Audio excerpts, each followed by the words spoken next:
este tema de la violación por cualquier vía, la exposición de cuerpos, la mutilación genital, el feticidio, la exposición de cuerpos femeninos, la violación en diferentes contextos, en contextos de masacres y también durante allanamientos, desplazamientos, etc.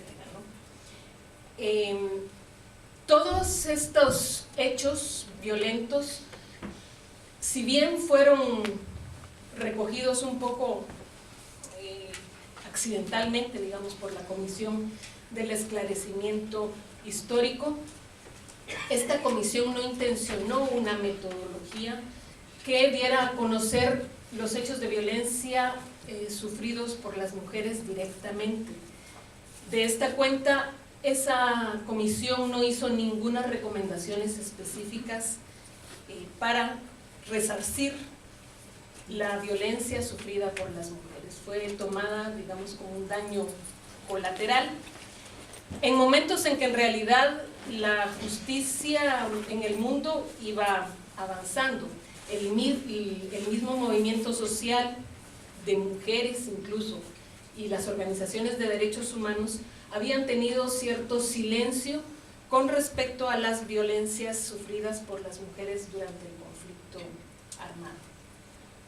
Es hasta en 2003 que iniciamos este trabajo, donde hemos intencionado la recuperación de la memoria histórica desde las mujeres y desde donde nos hemos propuesto ir rompiendo con el muro de impunidad que es realmente como la problemática central en términos del continuum de violencia en contra de las mujeres y del continuum de violencia de la sociedad guatemalteca como sociedad, que no es una sociedad violenta, pero sí es una sociedad atravesada por la violencia. La violencia sexual fue constitutiva del genocidio en Guatemala. Nosotras hablamos de genocidio, el genocidio no se reconoce, el Estado no lo ha reconocido, de manera que es una de las luchas y las reivindicaciones, digamos, que ahora tenemos como movimiento de mujeres y feminista, el movimiento de derechos humanos. Y hablamos de genocidio. Siempre soy un poco resistente porque los números se dicen pronto y en estos días he tenido que decirlos con alguna frecuencia, pero las cifras, pues estamos hablando de 623 masacres, de 1 millón de personas desplazados, de 50.000 personas desaparecidas, de 250.000 personas asesinadas. Ya lo digo, se dice pronto, pero nuestra sociedad todavía convive con todos esos fantasmas y con la presencia, digamos que el gran presente en Guatemala después de la firma de la paz, que fue hace 15 años, en 1996 hasta ahora, es el terror. Un terror que está instalado de alguna manera en la población y que en nuestro actual contexto ha hecho posible nada más y nada menos que tengamos como presidente a un general implicado en todos estos hechos.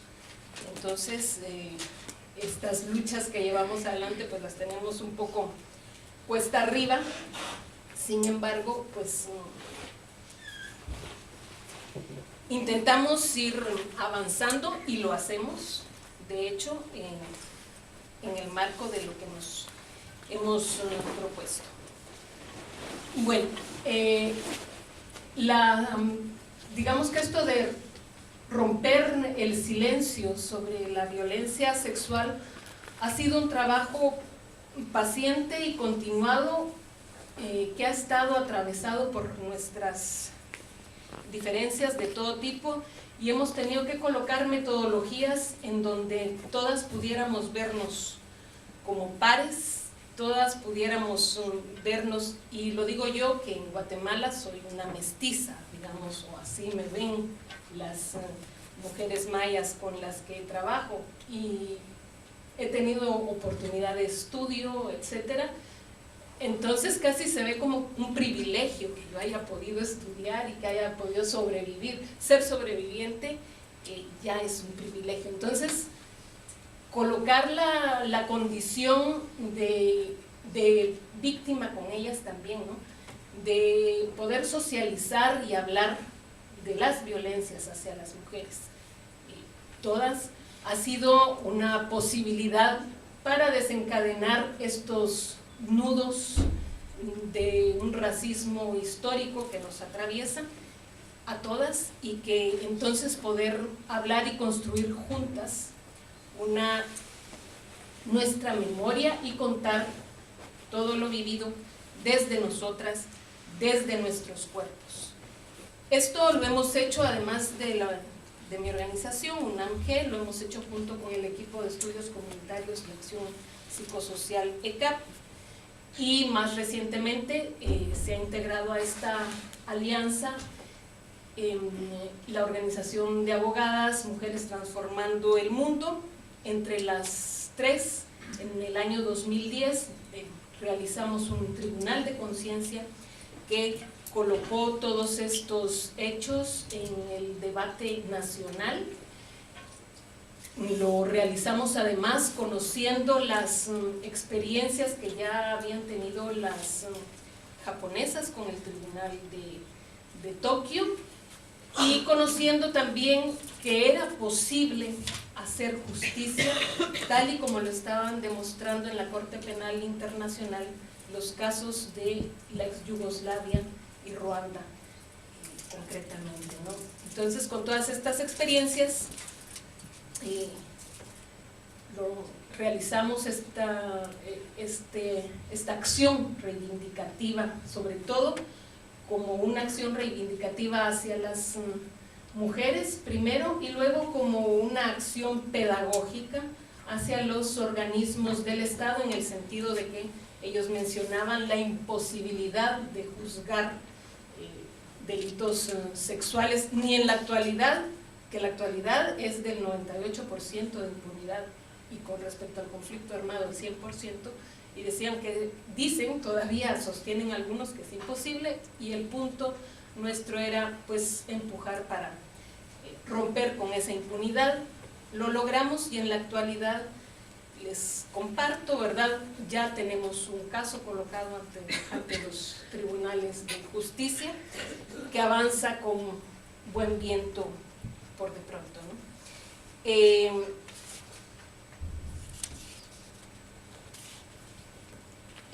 Todas estas realidades que les comento han ido haciendo que nos vayamos descolocando de todas estas palabras que mencioné al principio, ¿no? Y nos vayamos descolocando de esa mirada que hay hacia nosotras, para empezar a nombrar todo esto desde nosotras mismas, desde nuestros sentimientos, no desde toda la carga y el estigma. La violencia sexual es el único delito por el que se responsabiliza a la víctima del delito. En ningún momento se cuestionó que la persona desaparecida era responsable de su desaparición, o la ejecutada o la masacrada. Sin embargo, con respecto a las víctimas de violencia sexual, ha habido contra ellas todo un tema de estigmatización, tanto en sus comunidades como a nivel social y de los mismos órganos de justicia. De manera que un primer paso en la metodología para trabajar con ellas ha sido esto de descolocarnos de esa mirada desde las y los otros y desde las opresiones, para empezar a nombrar emociones, para empezar a nombrar sentimientos, dolores del alma y del cuerpo. Hallazgos impresionantes, bueno, impresionantes para mí, que digo que este tema de las palabras me gusta, es que en los idiomas mayas no existe una traducción literal, palabras que signifiquen violencia sexual. lo que hemos descubierto es que cuando se hacen las traducciones, en realidad lo que las mujeres nombran como la violencia sexual es daño al alma, no nombran el cuerpo. Y esto está implicando retos importantes para el tema de la judicialización de un caso. Sin embargo, a nivel de construcción de sujetas, de superación de la condición de víctimas, a pasar en un primer momento, hablábamos de víctimas a actoras de cambio. Ese tránsito está siendo complejo. Sin embargo, mencionábamos que, por ejemplo, a través de este tribunal de conciencia, sí ha sido superar el paso de ser víctima a ser testigas de su propia vida, de sus propias experiencias, y presentarse pues con toda dignidad frente a los tribunales de justicia a defender su memoria, su verdad y su derecho a la justicia.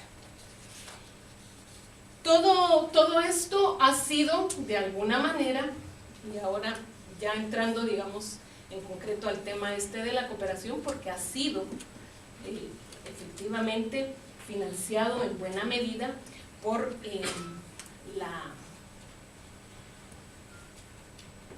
las diferentes agencias de cooperación que tienen presencia en Guatemala. Y claro, el tema de pronto empezaba a circular y surgió y generó, pero finalmente, yo lo exponía un poco ayer, no salíamos de esa lógica. O sea, la cooperación se convirtió luego de la firma de los acuerdos de paz en otro actor que nombraba desde fuera todas estas experiencias, y hacia ese actor era también difícil colocar cómo íbamos saliendo poco a poco, cómo nosotras veíamos, y creo que hoy lo platicaba con una de las compañeras, que incluso las posturas del cuerpo, primero unos cuerpos decaídos, agachados, a ver cuerpos erguidos, ¿cómo metes todo eso como indicador, digamos, en estos marcos de la cooperación?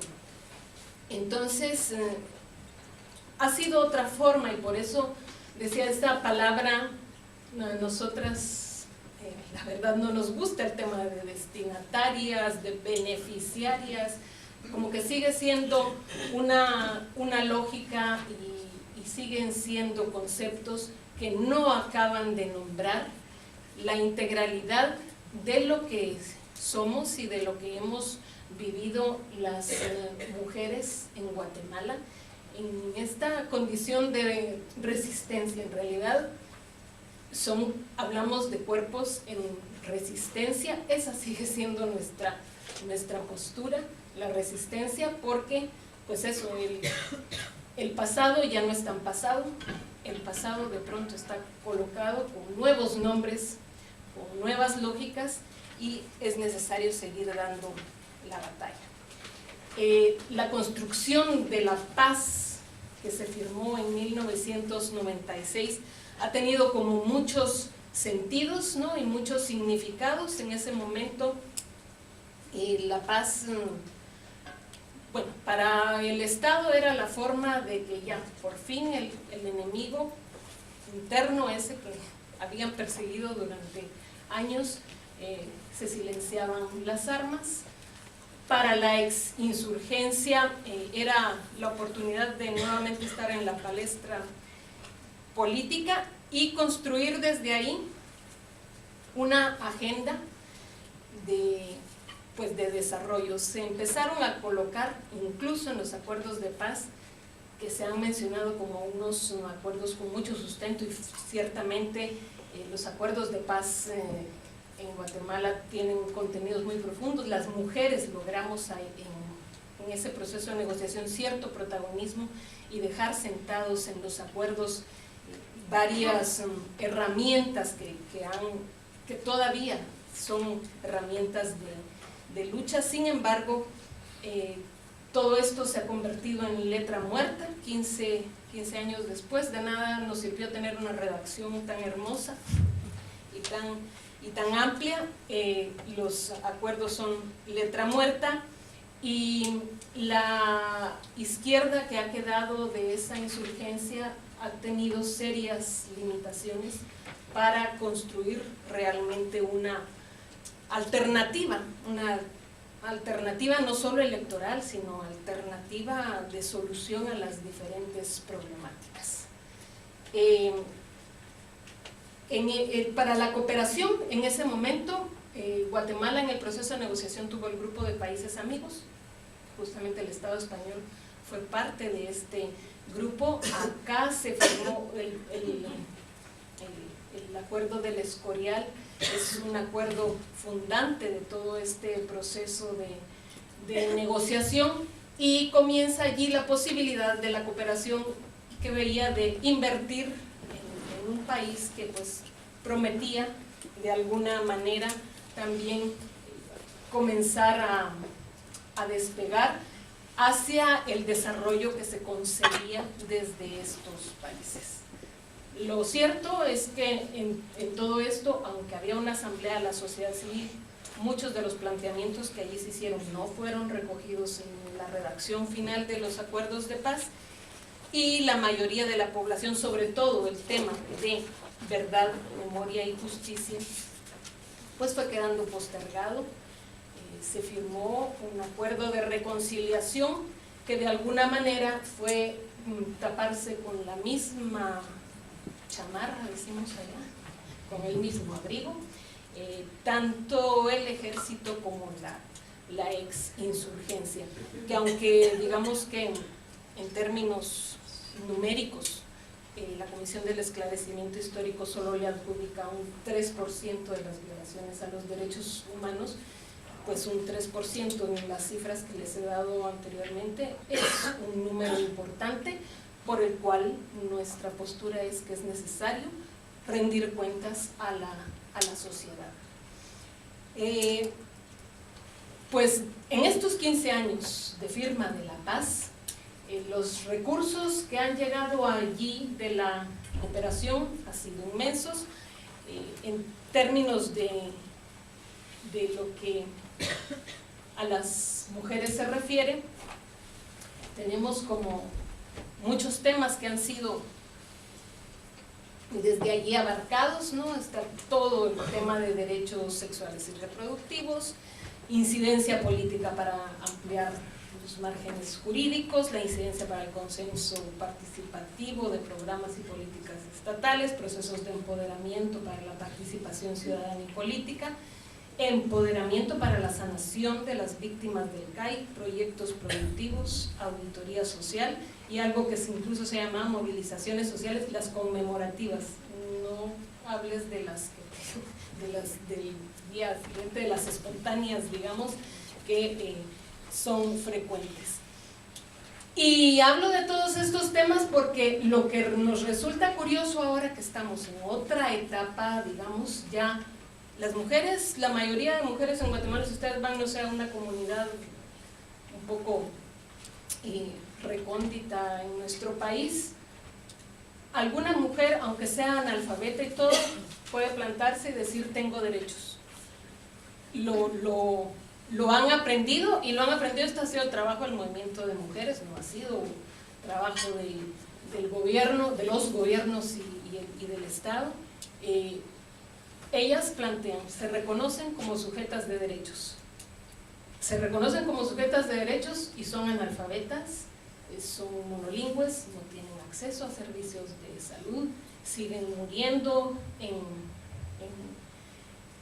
embarazos y partos por causas prevenibles, siguen siendo el número mayor dentro de las personas que padecen hambre, siguen siendo el número mayor también de la pobreza, ¿no?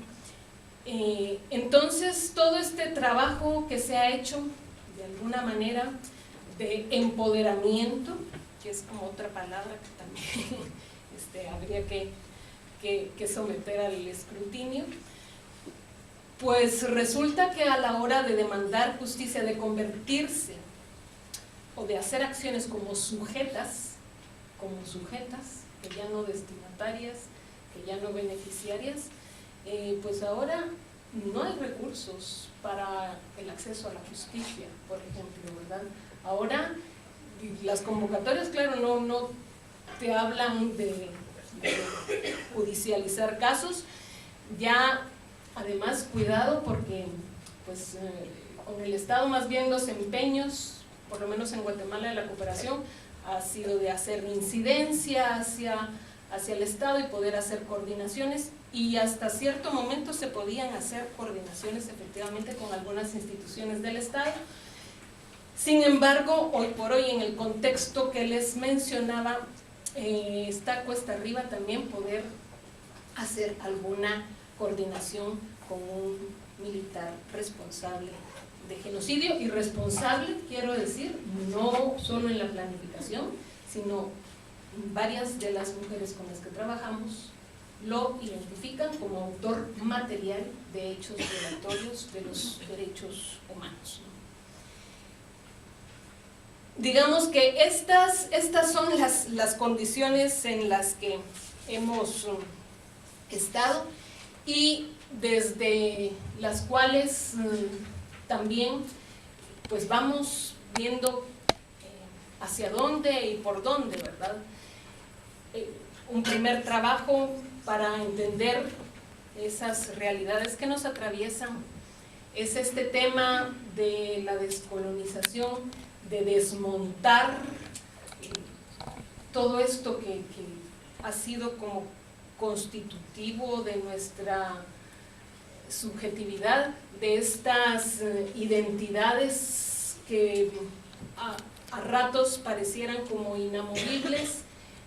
Un poco cuando se sabe que llega gente de Guatemala, eso se piensa esto, genocidio, en la violencia sexual y en todo esto, y que es que bueno, esa ha sido nuestra historia, pero cómo nos movemos de allí, cómo salimos como sociedad y cómo aprendemos a nombrar y a recuperar la historia sin hacernos más daño a nosotras mismas, ¿verdad? Este vocablo de la diversidad también como que se dice con demasiada rapidez, pero no siempre ha nombrado que esa diversidad está integrada por desigualdades profundas, y ha sido necesaria debatirlas y discutirlas y colocarlas, dejar ya la invisibilización de todo esto, ¿no? También estamos en Guatemala en un momento, las feministas, por ejemplo, y como movimiento social, en un momento de intentar reflexionar sin dejar de perder de vista el contexto, sin embargo no trayéndonos con nosotras adentro, sino intentar colocar la mirada crítica, la mirada cuestionadora también a lo que hemos hecho, no solo cómo nos han visto, sino cómo nos hemos visto, cómo hemos internalizado todo esto, cómo hemos reaccionado a todo esto, y colocar el cuestionamiento pues también en nuestra propia acción como sujetas, ¿no? Este es un esfuerzo que se ha hecho desde la agenda feminista, y que bueno, eso ha implicado un ejercicio de introyección en nuestras propias prácticas, ¿verdad? Y en la búsqueda de construir un sujeto político alternativo dentro del cual no solo seamos, más que ser una fuerza masiva, no lo somos. En Guatemala, ¿no? Supongo que en cualquier lado es un poco difícil esto de la masificación del feminismo, pero en Guatemala somos unas pocas. Sin embargo, creo que sí hemos logrado al menos colocarlos como una fuerza que ya no puede objetarse tan fácilmente en su presencia. El tema también es la construcción de nuestra autonomía. Muchas de las feministas pues venimos de las historias de la resistencia, de la insurgencia, un poco se hablaba el tema ayer,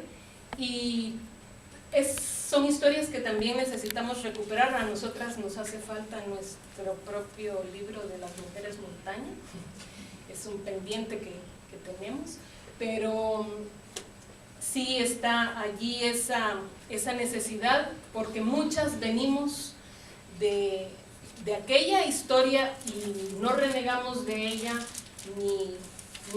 ni la negamos, pero necesitamos elaborarla, y necesitamos elaborarla de manera sana, sin heridas y sin resentimientos, ¿verdad? En esas estamos también, en la construcción de esta autonomía para descolocarnos de estos y otros conceptos, o en todo caso volvernos a colocar como a nosotras nos dé la gana, sencillamente, ¿verdad? También hemos pensado desde todo esto que es necesario construir otras formas de concebir, o más bien retomar el sentido inicial de la cooperación, que fue la solidaridad durante todo este tiempo previo incluso a la firma de los acuerdos de paz, ¿no? Como que necesitamos, volviendo a las palabras y los conceptos, volverle a dar contenidos, volverle a dar significados a la luz de las nuevas realidades presentes acá y allá y en todas partes del mundo, ¿no? Y este de la solidaridad, nos parece, seguirá siendo un imperativo en las acciones que es necesario realizar para realizar y potenciar el derecho de las mujeres a tener acceso a todos sus derechos, ¿no? Y mencionar que aunque los resultados de alguna manera en términos de toda la inversión que se ha hecho desde la cooperación a la construcción de una paz que también se ha vaciado de contenido en ese contexto, sí que es necesario también revisar hacia dónde, ¿verdad?